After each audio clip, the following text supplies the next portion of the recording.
జై శ్రీరామ్, వందే మాతరం. హిందూ బంధువులందరికీ నమస్కారం.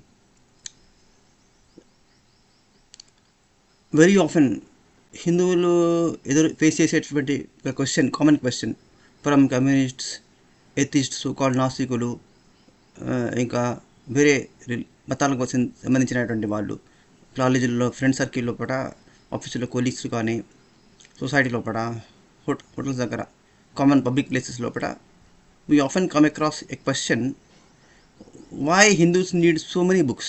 హిందువులకి ఇన్ని పుస్తకాలు ఎందుకు అవసరమైనాయి? వేదములు మీకు ప్రమాణం అంటున్నారు. అసలు మరి వేదములే పర్ఫెక్ట్ అవుతుంటే మీకు ఉపనిషత్తులు ఎందుకు వచ్చినాయి? అవి ఎందుకు ఉన్నాయి?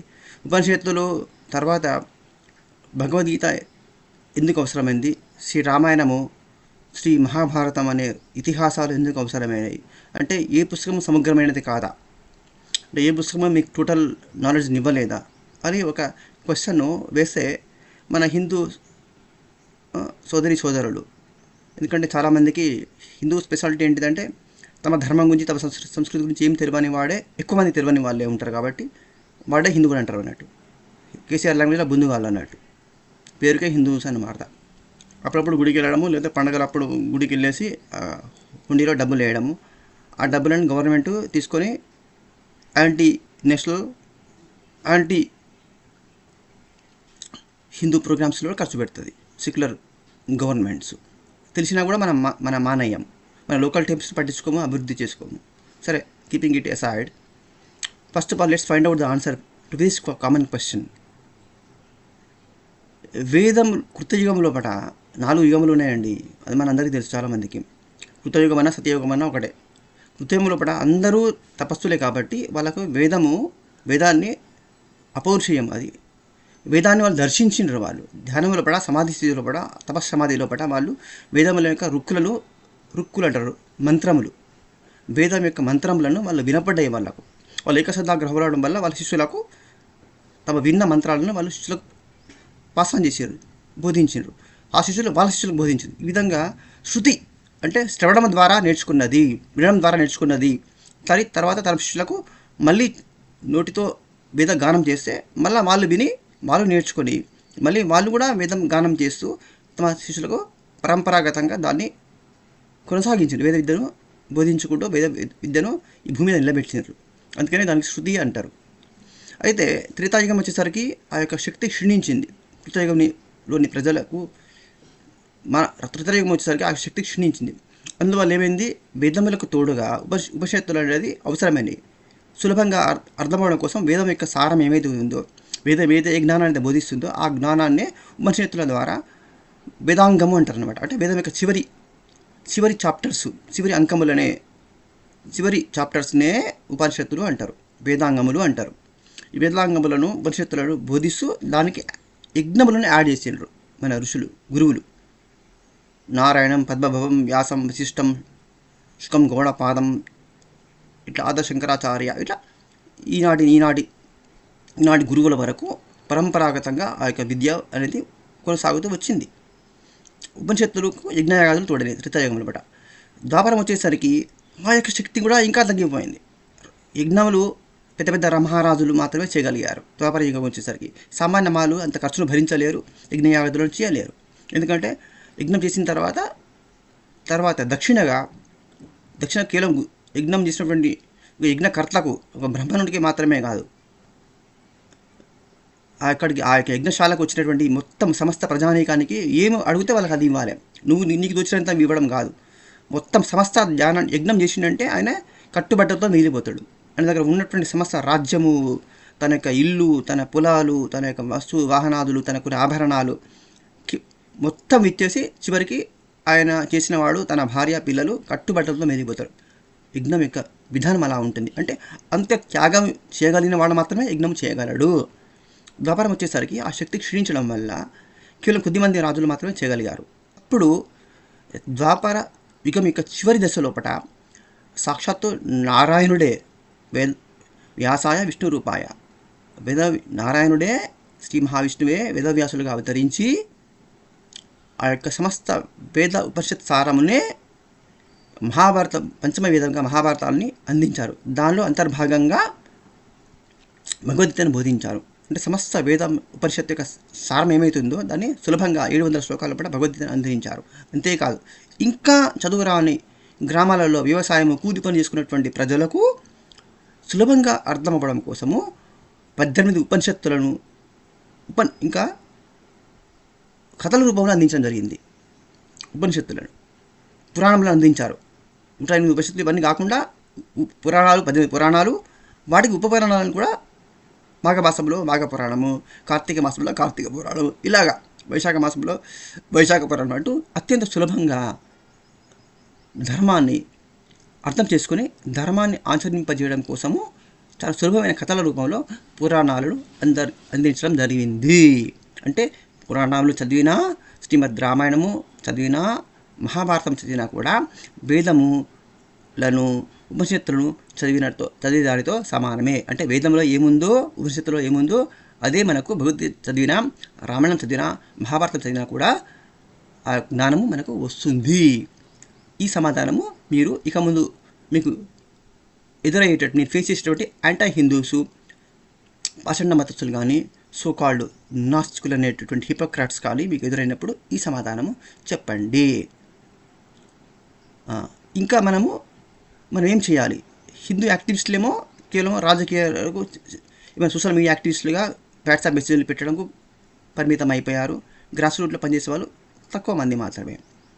ఇప్పుడు మనము ఏం చేయాలంటే ఈ ధర్మం ఫస్ట్ ఎలా రక్షించబడిందో, 1000 సంవత్సరాల యొక్క పాషండ విధర్మీయుల దాడికి, తర్వాత మిలిటరీ దాడికి గురైన కూడా ఇంకా భారతదేశము ఇంకా నిలబడింది, హిందూ సనాతన ధర్మము ఇంకా మిగిలి ఉంది అంటే దానికి మూల కారణము క్షత్రియుల యొక్క త్యాగములే కాకుండా, రాజుల స్వతంత్ర వీర జవానుల యొక్క స్వతంత్ర పోరాట యోధుల యొక్క త్యాగములే కాకుండా హిమాలయ ఋషులు, సద్గురువులు తమ తపశక్తిని నిరంతరము ధారపోస్తూనే ఉంటారు. ఇంకొకటి ఏమిటి, ఈ భూమి, ఈ ప్రపంచము దేని మీద ఆధారపడి ఉన్నది? వేదముపై ఆధారపడి ఉన్నది. వేదము అనుష్ఠించబడినప్పుడు మాత్రమే, వేదము నిరంతరము పారాయణ చేయబడినప్పుడు మాత్రమే, వేదోక్త కర్మలైనటువంటి యజ్ఞయాగాదులు నిర్వహించినప్పుడు మాత్రమే ఈ భూమండలము లయం కాకుండా, ప్రళయం నశించిపోకుండా ఈ భూమి ఉంటుంది. So called modern science cannot find solutions to any of the problems which the science has created itself. సైన్స్ సృష్టించిన సమస్యలకు సైన్సే పరిష్కరించలేదు. Where the science fails, there the Sanatana Dharma starts and offers solutions. ఈ విశిష్టమైనటువంటి ధర్మం యొక్క విశిష్టతను, దాని యొక్క విలువను మనం తెలుసుకొని ఆచరించాలి. అంటే ఏం చేయాలి? ప్రతి ఒక్కరూ హిందూ యాక్టివిస్టులము కేవలము ఎప్పుడో ఫెస్టివల్ హిందువులు కాకుండా రోజు హిందువులా జీవించాలంటే సాయంత్రమో లేకపోతే ఆదివారం రోజో, సెలవు రోజో లోకల్ టెంపుల్కి వెళ్ళి, వారానికి ఒకసారి నేను లోకల్ టెంపుల్కి వెళ్ళి అక్కడ సామూహిక పూజా కార్యక్రమాలలో పాల్గొనాలి. ప్రతిరోజు భగవద్గీత చదవాలి. శ్రీమద్ రామాయణము, మహాభారతము పుస్తకాలు మన ఇంట్లో ఉండాలి. భగవద్గీత చిన్న సైజు అయినా భగవద్గీతను ఉండాలి. భగవద్గీతను తాత్పర్య సహితంగా చదువుతూ గీతను నేర్చుకోవాలి. అట్లీస్ట్ ఇంకొక విషయం ఏం చేయాలంటే, వేదం ఏం చెప్పింది, సహస్రనామం స్తోత్రం ఏం చెప్పింది? పంచయజ్ఞ ప్రియ అంటే పంచయజ్ఞంలో పంచయజ్ఞంలో నిర్వహించేవాడే సనాతన ధర్మాన్ని అనుసరిస్తున్నవాడు, వాడే వేదమును అనుసరిస్తున్నవాడు అన్నమాట. పంచయజ్ఞములు ఏంటి? మనుష్య యజ్ఞము, పితృయజ్ఞము, దేవయజ్ఞము, ఋషి యజ్ఞము, భూతయజ్ఞం అని 5 యజ్ఞములు ఉన్నాయి. 5 యజ్ఞాలు ఈ కాలంలో మనం అందరం ఆచరించడం సాధ్యమవుతుందా? అవుతుంది, కానీ మనకు అండర్స్టాండ్ కాలేదు కాబట్టి మనకు డిఫికల్ట్ అనిపిస్తుంది. అట్లీస్ట్ మాకు డబ్బులు లేవండి, మేము అన్నదానం చేయలేమండి, మాకంత మేము రూరల్ మిడిల్ క్లాస్ అండి, ఓకే, నో ప్రాబ్లం. ఒక చెంచడు పంచదార వేస్తే కొన్ని వందల శివలు తింటాయిగా, అది భూతయజ్ఞం కాదా? అదే భూతయజ్ఞము. అంటే కొన్ని వందల జీవులకు మీరు ఆహారాన్ని అందించిన వారు అవుతారు. చీమలకు ఒక స్పూను చక్కెర మీరు పోస్తే. ఇంకా ఏమైంది, మీకు రోడ్ల మీద, వీధుల మీద ఆవులు, ఎద్దులు తిరుగుతూ కనబడతాయి. ఆవుకు కొంచెం ఆహారం ఇస్తే, మీరు కొంచెం అరటి పండ్లు కొనుక్కుపోయి ఇచ్చిన, లేకపోతే వాటికి ఇంద్రాసం గడ్డి తీసుకుపోయి మీరు గోశాలలో ఇస్తే, ముక్కోటి దేవతలకు మీరు మహానైవేద్యం ఆహారం ఇచ్చిన పుణ్యం లభిస్తుందండి. ఇది మనం చేయవలసినది. ఇంకా ఋషి యజ్ఞం చేయాలి. ఋషి యజ్ఞం చాలా ఈజీ అండి, డబ్బు ఖర్చు లేకుండా చేయవచ్చు.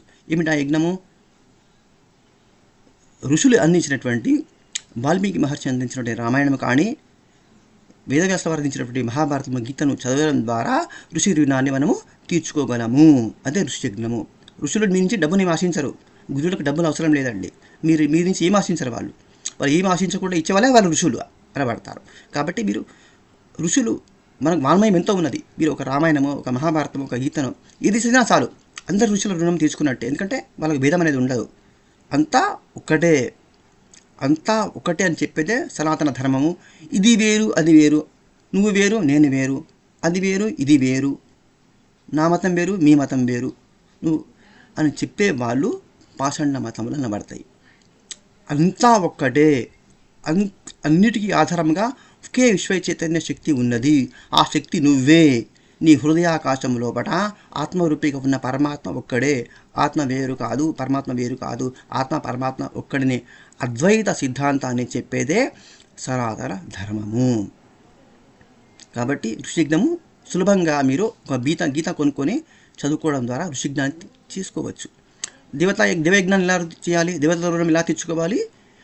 వారానికి ఒకసారి మీకు వీరైనప్పుడల్లా గుళ్ళకి వెళ్తూ పూజలు చేస్తూ అక్కడ అన్నదానము, లేకపోతే పూజకు పూజారికి గారికి కొంచెం దక్షిణ ఇవ్వడము, పూజకు కొంచెం సామాన్లు, గుడిలో సామాన్లు, పూజ సామాగ్రిని కొని ఇవ్వడం ద్వారా దివ్యయజ్ఞాన్ని చేయవచ్చు.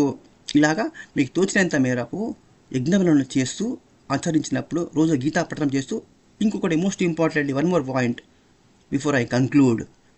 ప్రతి ఒక్కరూ మీ ఇష్టదైవమైనటువంటి అన్ని దేవతలు ఒకటేనండి. సర్వదేవ నమస్కార కేశవం ప్రతిగచ్చతి. అన్ని నమస్కారములు శ్రీమన్నారాయణుడికి, పరమేశ్వరుడికి, నిరాకార సచ్చిదానంద ఘన పరబ్రహ్మకే చెందుతుంది.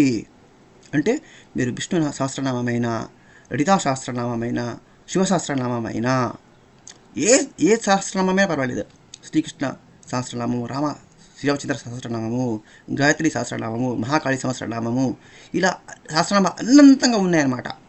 ఏదో ఒక సహస్రనామాన్ని ఖచ్చితంగా మీరు నోటికి నేర్చుకోవాలి. అంటే రోజు మీరు సహస్రనామం 15-20 minutes పడుతుంది. మీరు రోజు చూసుకుని చదివితే ఒక 2-3 monthsలో బ్యాట్ అవుతుందా లేదా? అవుతుంది. అలా చదివినప్పుడు ఏమవుతుంది? మీరు సమస్త యజ్ఞములను ఆచరించిన పుణ్యము లభిస్తుంది.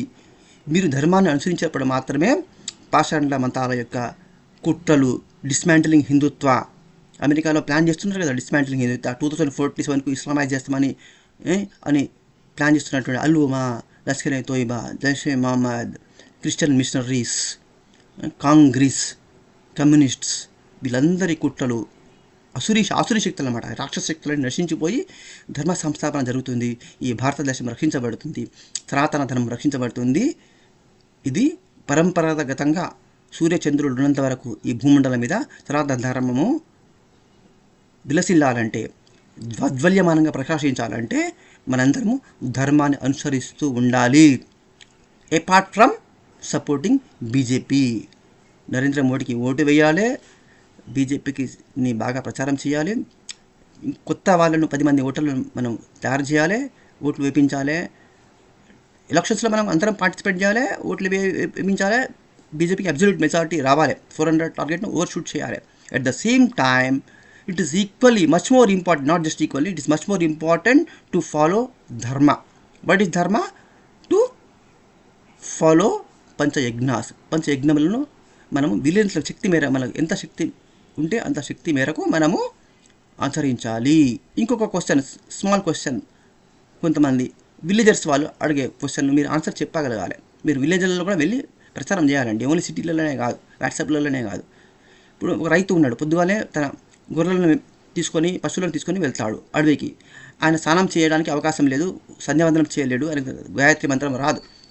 మరి ఆయన ఎలా ధర్మాన్ని అనుసరించాలి అంటే, అడవి లోపల గడ్డి మేపడానికి వెళ్ళినప్పుడు అక్కడ వేప చెట్టు ఉంటుంది, రావి చెట్టు ఉంటుంది, మేడి చెట్టు ఉంటుంది, మర్రి చెట్టు ఉంటుంది. అశ్వత్థో నారాయణో హరిహి, అశ్వత్థ వృక్షం అన్నమాట. అటువంటి దేవతా వృక్షాలు అనేకం ఉన్నాయి అడవుల లోపల. అయితే ఆయన రైతు పశువుల కాపరి 3 సార్లు ప్రదక్షిణ చేసుకొని అశ్వత్థో నారాయణో హరిహి అని ఒక్కసారి నమస్కారం చేసిన, సూర్యుని వైపు తిరిగి సూర్యుని చూస్తూ ఒక్కసారి నమస్కారం చేసి సూర్యదేవ నమస్కారం అంటే చాలు, సహస్రనామం పారాయణించే పుణ్యము, యజ్ఞాలు ఆచరించే పుణ్యము, సమస్త పంచ యజ్ఞం నిర్వహించిన పుణ్యం కూడా ఆ యొక్క గ్రామీణునికి ఇవ్వగలిగే విశాల హృదయము మన పరమాత్మకు ఉన్నది. అదే కదా పరమాత్మ కరుణామయుడు అంటే అర్థం అదే కదా. ఆయనకు పత్రం పుష్పం ఫలం తోయం యోమే భక్త పరిజచ్చతి తదహం భక్తోపహృత అస్నామి ప్రేతాత్మన అని చెప్పిండు శ్రీకృష్ణ పరమాత్మ గీతలో కూడా. భక్తితో నాకు పండు ఇచ్చిన, ఆకు ఇచ్చిన, ఒక పువ్వు ఇచ్చిన, చెంచాడు నీళ్లు ఇచ్చిన సంతోషంతో స్వీకరిస్తాను, మిమ్మల్ని పూర్ణంగా అనుకరిస్తాను అని శ్రీకృష్ణ పరమాత్మ చెప్పిండు. కాబట్టి మనము పంచయజ్ఞములను ఆచరిద్దాం, సహస్రనామాన్ని పారాయణ చేద్దాం, రోజు గీతను ప్రచారం చేద్దాం, 10 మందికి పేదవాళ్లకు గీతను కొని మనం పంచుతాం. భగవద్గీతను కొనండి, మీ తోటి హిందువులకు పంచండి. ఇది మీరు చేసే గొప్ప సేవ. ఈ సేవ ద్వారా మాత్రమే సనాతన ధర్మము రక్షించబడుతుంది. Just by depending on Modi, Amit Shah, that is not sufficient. వాళ్ళకి మనం సపోర్ట్ చేస్తూనే, బీజేపీని గెలిపిస్తూనే మనము మన ధర్మాన్ని అనుసరించాలి. ధర్మో రక్షతి రక్షితః. జై శ్రీరామ్. వందే మాతరం.